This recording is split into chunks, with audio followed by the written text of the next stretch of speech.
حضرت عبداللہ بن عمر رضی اللہ تعالی عنہ ایک دفعہ مدینہ منورہ سے باہر تشریف لے جا رہے تھے۔ خدام ساتھ تھے۔ کھانے کا وقت ہو گیا۔ خدام نے دسترخوان بچھایا، سب کھانے کے لیے بیٹھے۔ ایک چرواہا بکریاں چراتا ہوا گزرا، اس نے سلام کیا۔ حضرت ابن عمر رضی اللہ تعالی عنہ نے اس کے کھانے کی توضیع کی۔ اس نے کہا میرا روزہ ہے۔ حضرت ابن عمر رضی اللہ تعالی عنہ نے فرمایا کہ اس قدر سخت گرمی کے زمانے میں کیسی لو چل رہی ہے، جنگل میں تو روزہ رکھ رہا ہے؟ اس نے عرض کیا کہ میں اپنے ایام خالیہ کو وصول کر رہا ہوں۔ یہ قرآن پاک کی ایک آیت شریفہ کی طرف اشارہ تھا جو سورۃ الحاقہ میں ہے کہ حق تعالی شانو جنتی لوگوں کو فرماویں گے، جس کا ترجمہ یہ ہے کھاؤ اور پیو مزے کے ساتھ ان اعمال کے بدلے میں جو تم نے گزرے ہوئے زمانے میں کیے ہیں۔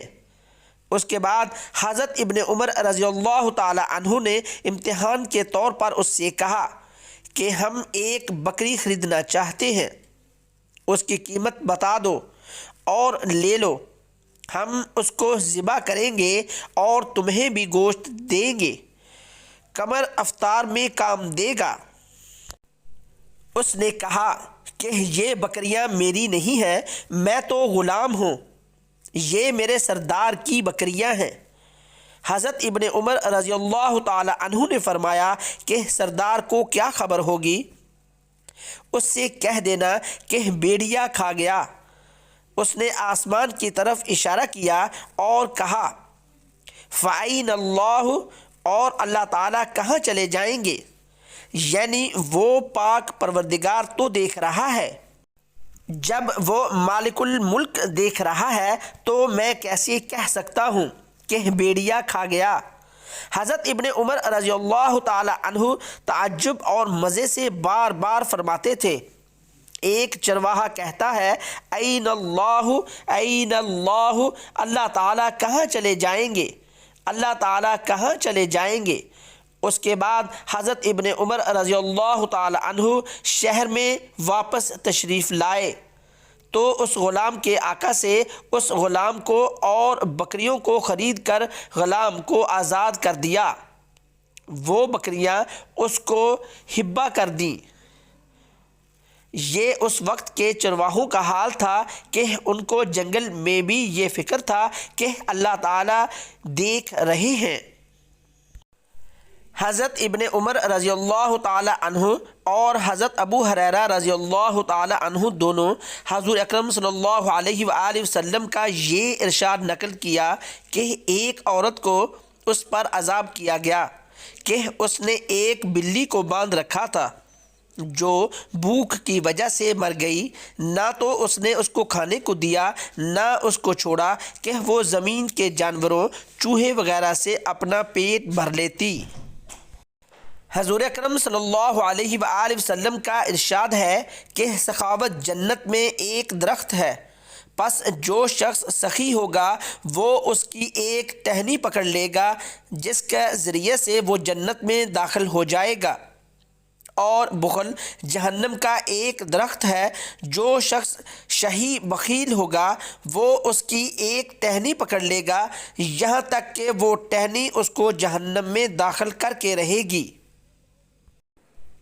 کوئی مصیبت نہ دنیا میں آتی ہے اور نہ خاص تمہاری جانوں میں، مگر وہ سب ایک کتاب یعنی لوح محفوظ میں ان جانوں کے پیدا ہونے سے پہلے لکھی ہوئی ہے، اور یہ بات کہ وقوع سے اتنا پہلے لکھ دینا اللہ تعالیٰ کے نزدیک آسان کام ہے، اور یہ اس لیے بتلا دیا تاکہ جو چیز عافیت مال یا اولاد وغیرہ تم سے جاتی رہے اس پر زیادہ رنج نہ کرو، اور جو تم کو ملے اس پر اتراؤ نہیں، اس لیے کہ اتراوے وہ جس کو اپنے استحقاق سے ملے، اور جو دوسروں کے حکم سے ایک چیز ملے اس پر کیا اترانا، اور اللہ تعالیٰ کسی اترانے والے شیخی باز کو پسند نہیں کرتا۔ حضرت قزا رحمۃ اللہ علیہ کہتے ہیں کہ میں نے حضرت عبداللہ بن عمر رضی اللہ تعالی عنہ کو موٹے کپڑے پہنے دیکھا۔ میں نے عرض کیا کہ میں خراسان کے بنے ہوئے نرم کپڑے یہ لایا ہوں، اگر آپ ان کو پہن لیں تو آپ کے بدن پر یہ کپڑے دیکھ کر میری آنکھوں کو ٹھنڈک پہنچے گی۔ انہوں نے فرمایا مجھے یہ ڈر ہے کہ یہ کپڑے پہن کر کہیں میں محتال فخور نہ بن جاؤں، یعنی ان کے پہننے سے کہیں مجھ میں عجب اور تفاخر پیدا نہ ہونے لگے۔ حضور اکرم صلی اللہ علیہ وآلہ وسلم کا ارشاد ہے کہ جو شخص کسی مسلمان کی مدد سے ایسے وقت پہل کرے جب کہ اس کی آبرو گرائی جا رہی ہو، اس کا احترام توڑا جا رہا ہو، تو حق تعالی شانو اس شخص کی مدد کرنے سے ایسے وقت میں بے التفاتی فرماتے ہیں جب کہ یہ کسی مدد کرنے والے کی مدد کا خواہشمند ہو۔ حضرت علی رضی اللہ تعالی عنہ ارشاد فرماتے ہیں 3 شخص حضور اکرم صلی اللہ علیہ وآلہ وسلم کی خدمت میں حاضر ہوئے۔ ان میں سے ایک نے عرض کیا کہ یا رسول اللہ صلی اللہ علیہ وآلہ وسلم، میرے پاس 100 دینار اشرفیاں تھے، میں نے ان میں سے 10 دینار اللہ کے واسطے صدقہ کر دیے۔ دوسرے صاحب نے عرض کیا کہ میرے پاس 10 دینار تھے، میں نے 1 دینار صدقہ کر دیا۔ تیسرے صاحب نے عرض کیا کہ میرے پاس 1 ہی دینار تھا، میں نے اس کا 10واں حصہ صدقہ کیا ہے۔ حضور اکرم صلی اللہ علیہ وآلہ وسلم نے فرمایا کہ تم تینوں کا ثواب برابر ہے، اس لیے کہ ہر شخص نے اپنے مال کا 10واں حصہ صدقہ کیا ہے۔ حضرت عبداللہ بن مبارک رحمۃ اللہ علیہ سے ایک درزی نے دریافت کیا کہ میں ظالم بادشاہوں کے کپڑے سیتا ہوں، کیا آپ کا خیال ہے کہ میں بھی ظالموں کی اعانت کر رہا ہوں؟ انہوں نے ارشاد فرمایا نہیں، تو اعانت کرنے والوں میں نہیں ہے، تو خود ظالم ہے۔ ظالم کی اعانت کرنے والے وہ لوگ ہیں جو تیرے ہاتھ سوئی دھاگا فروخت کرتے۔ حضور اکرم صلی اللہ علیہ وآلہ وسلم کا ارشاد ہے کہ جو شخص اللہ پر ایمان رکھتا ہے اور آخرت کے دن پر ایمان رکھتا ہے، اس کو چاہیے کہ مہمان کا اکرام کرے اور اپنے پڑوسی کو نہ ستائے، اور زبان سے کوئی بات نکالے تو بھلائی کی بات نکالے ورنہ چپ رہے۔ اور دوسری روایت میں ہے کہ صلہ رحمی کرے۔ حضرت بحیثہ رضی اللہ تعالی عنہا فرماتی ہیں کہ میرے والد صاحب نے حضور اکرم صلی اللہ علیہ وآلہ وسلم سے دریافت کیا کہ وہ کیا چیز ہے جس کا کسی مانگنے والے کو دینے سے روکنا جائز نہیں۔ حضور اکرم صلی اللہ علیہ وآلہ وسلم نے فرمایا پانی۔ میرے والد نے پھر یہی سوال کیا تو حضور اکرم صلی اللہ علیہ وآلہ وسلم نے فرمایا نمک۔ میرے والد نے پھر یہی سوال کیا تو حضور اکرم صلی اللہ علیہ وآلہ وسلم نے فرمایا جو بلائی تو کسی کے ساتھ کر سکے وہ تیرے لیے بہتر ہے۔